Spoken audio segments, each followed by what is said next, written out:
Thank you very much. I'm here to talk about another of the grand energy challenges that we can face in this world, apart from, but related to climate change and transitions to new energy systems. The talk today is about energy poverty globally. So here's an iconic image of energy poverty. I'm sure you've all seen something like this, a woman carrying a huge bundle of biomass of some sort. Here's another one. Again, a big bundle of sticks. She's carrying it.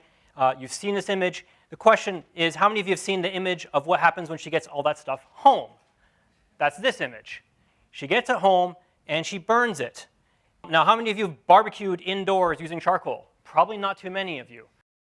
Most people in the world, in the rural parts of the developing world, though, do it inside. Energy poverty affects a large number of people in this world. This is the number of people worldwide who don't have access to modern electricity services. That is, they cannot come home and flip a switch and get a light to turn on. Right? It's about 1.5 billion people in this world. And as you can see, mostly in sub-Saharan Africa, parts of South Asia, especially India and places like Pakistan, and parts of East Asia. Okay? Here's the number of people in percentages who do what those women I showed you earlier are doing. That is, cooking with some sort of solid fuel, biomass, or even coal, to get their primary energy need, that is cooking. In sub-Saharan Africa, 70% of the population relies on wood for their cooking fuel. Okay? In China, 30% burn coal directly in the house. In India, 58% of the population. Now remember, this is a country of 1 billion people plus. 58% of that population relies on burning wood to get their primary cooking fuel. About 1.5 million, give or take, depending on what you want to count, people in this world die every year from the indoor air pollution resulting from that cooking practice. That is more than malaria. This is the energy poverty problem that we face globally today. Changing those energy systems is actually quite difficult. These are poor people living in very remote rural areas. Having technology change is not an easy thing to do in that context. There's complicated matters related to household decision-making and who controls the money versus who needs to change these energy systems because they're the ones being affected the most. But there's also a bunch of dangerous dogmas out there that I really want to actually point out because a lot of people think of the easy solutions. One of them is the poor can't pay for energy. All right? Related to that is the poor shouldn't pay for energy. Unfortunately, these two dogmas have led to all kinds of failed programs trying to solve this very problem. The other one is they, over there in the developing world, need to leapfrog over everything we've done bad and get rid of all the inefficient and polluting technologies and go into renewable energy. Right? That's what they need to do. You see this all the time. The other one is providing more energy to the poor will be a disaster for the environment. My God, 1.5 billion people without access to electricity. If we give them all electricity, it's going to be a complete disaster. I want to show you, though, what some people are doing to get their energy. People are using renewable energy. This is solar home system customers in Cambodia that I went to go and visit. He has a solar panel up there.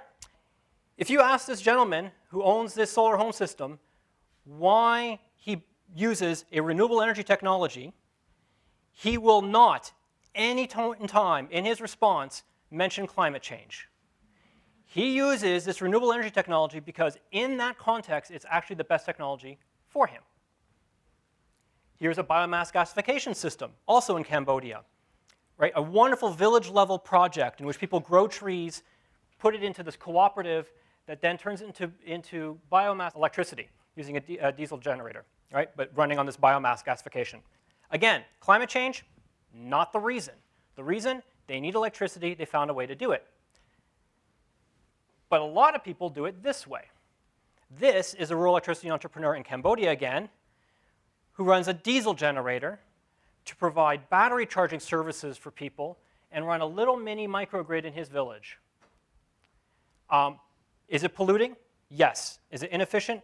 Yes. Is it expensive? Yes. Do people really, really want that first increment of electricity so that they can get that first light bulb? Absolutely, and they're willing to pay for it, and they do. What do the numbers tell us? If we were to magically solve this energy poverty problem, using our current set of technologies. Would this be a disaster for the environment? No.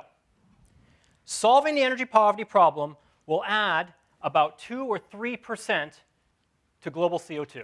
This is not, absolutely not, where the climate change problem exists. Unfortunately, in lots of programs out there, we keep trying to marry these two problems together. And I want to point out something. Global energy consumption is highly unequal. We here in Canada consume per person about 8,400 kilograms of oil equivalent. The world, on average, is about 2,000 kilograms of oil equivalent. If you are in a developing country, it's a little less than 1,000. If you're in a low-income developing country, it's a little less than 500. What is our obligation to others? What do we need to do about this problem? More specifically, should we be reducing here to give others a chance to develop? As we're talking about all our energy systems here in Canada, right, how do we think about the relationship with those energy systems out there? And can we actually link climate change and development without actually making things worse for both? Thank you very much.